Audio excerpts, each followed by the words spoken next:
Hey, welcome to DevStats Product Monthly Update. This month I have a lot of new things to show you. We have 4 new reports, 3 new integrations, a lot of very nice things. I'm going to start with this report here. This new report is called Engineer Investment. You're going to find this under Impact, Engineer Investment. What we're trying to do a lot in this last few months is help you understand how you are budgeting the time of your team. Where is your team spending time? And where is their time going? So this report shows you how much your team spend on doing new things, how much they spend on improving things, and how much they spend on keeping the lights on. Keeping the lights on are other tasks that you have to do to keep the company running, like fix bugs, and customer requests and things like that. And productivity tasks are things that are not going to be visible for your final customer, but are things that are important for your development team. Think about a tech debt or updating something. So it's important for you as a leader to understand where your time is being spent, to make sure that you're fine with how that's being allocated, and so you can plan ahead. And maybe in this case, we could spend more time improving new things and try to reduce the keep the lights on things that's happening. What can we do so things don't go wrong so often, or even reduce the support requests that are being escalated for our development team? With the same theme of understanding your budget and your allocation of your team, we have another report called Allocation. Allocation shows us how much of the time we're able to spend on the roadmap that we plan, and how much of the time we were actually spending on unplanned opportunities. This is not bugs or anything like that. This is, hey, there's a new feature that we have to build, or there's an enhancement that we have to make. This is very important because of X or Y. It's a great opportunity for us, but that was not in the roadmap. Then we have things that are maintenance that was planned, and we have maintenance unplanned.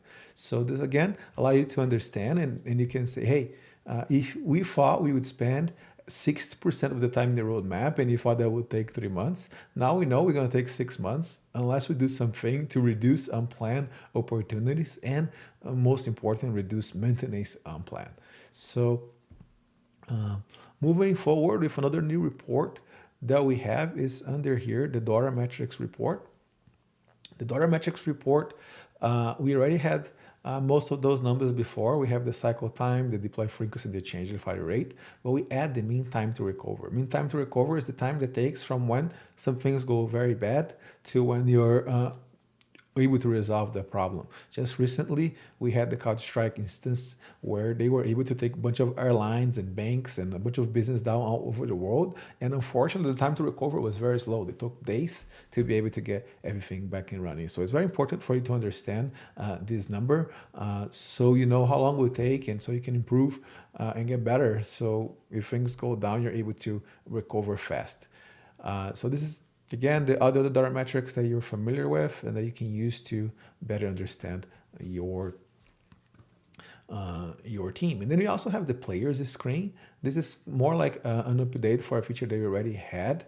We already had the players page, but now we have a way for you to actually come here from the main menu and see your players. You can see these cards as you filter by squad. That will show you, okay, there are days of commits, issue they resolve, PRs they merge, and you can actually always change here the data range. And you also have an option here to change this to the table view, and you can get back into the actual player detail page that you're already familiar with that we had before.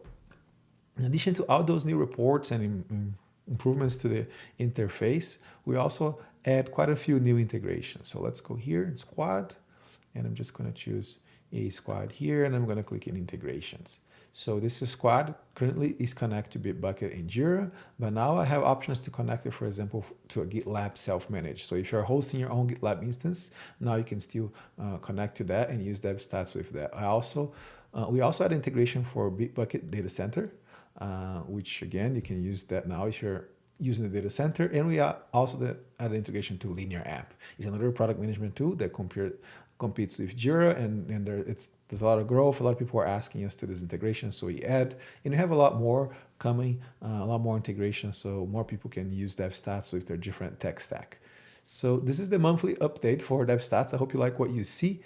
One final thing, we also just have a new website that you can check it out. We put a whole new website live, explaining the product in more details and organizing the reports, how we organize inside the software under impact, flow, developer experience, snapshot, squad, and players. So again, thank you very much for being part of the DevStats journey. I'll see you next month. Bye-bye.